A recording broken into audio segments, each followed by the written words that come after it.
Hey guys, welcome back to Indy Homestead. This is episode 2 of our Starting a Vegetable Garden series. In the last episode, we showed you how we prepped the ground and converted our lawn to a garden plot.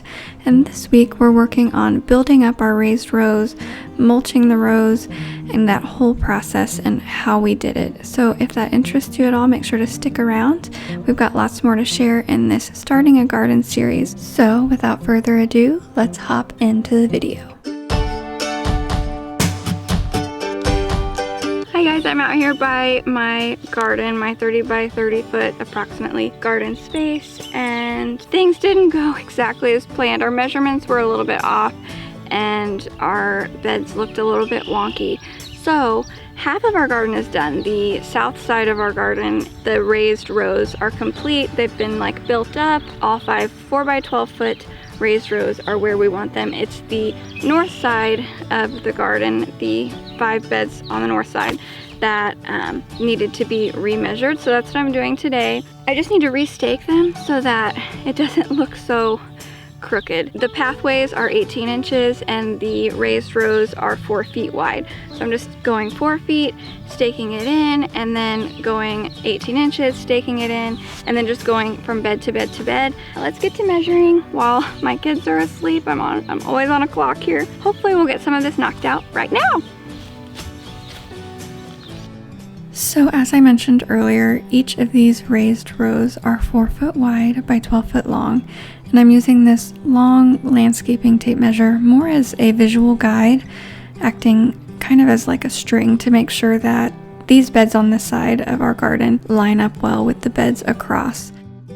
I'm then using the smaller tape measure to make sure that the stake is at the width I want it to be. So that particular stake, I wanted it to be 4 feet from the stake that you see right here in the middle, just to make sure that the bed is actually 4 feet wide.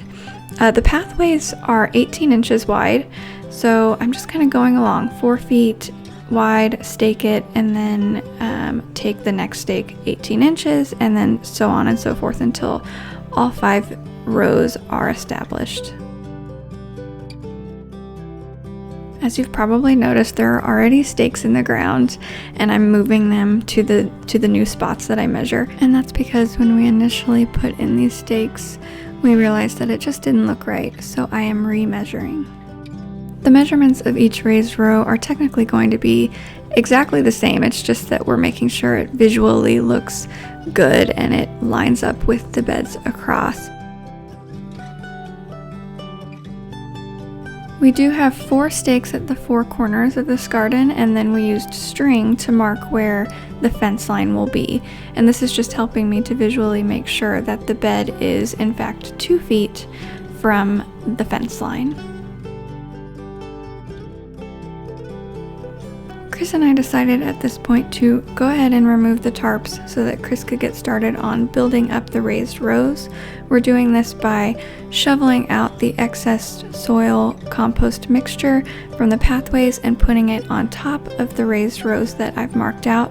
And in the meantime, I'm going to go ahead and continue to measure and stake out the raised rows.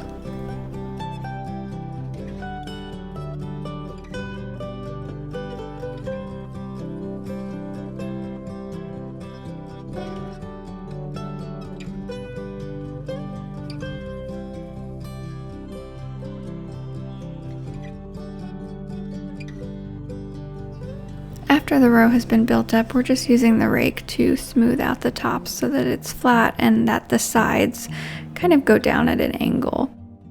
What we discovered was 1 shovelful is about half of the 18 inches, so we're kind of just eyeballing it using the stakes and taking the shovel down one end, scooping it onto the right bed, and then the other side going down with the shovel and scooping it into the left bed.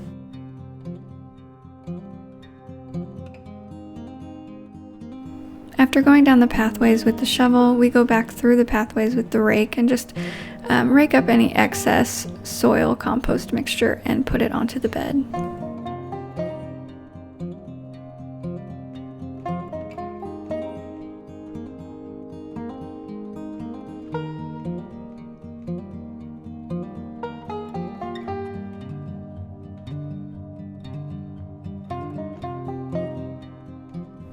Our hope is that this is the last time that these raised rows are ever stepped on. We don't want to compact the soil, and this will definitely be a more attainable goal once we have a fence around it.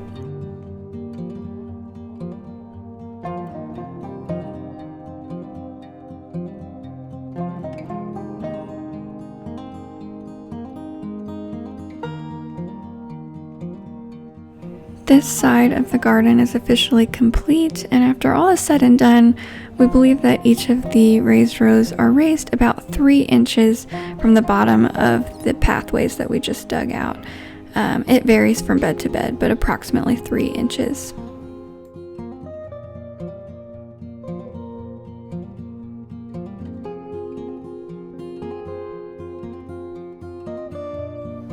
Now it's finally time to mulch the pathways. The main reason for this is for weed suppression. We're piling this in a couple of inches deep, but it's also helping to compensate for the soil that we dug out and just kind of bring it back up to ground level.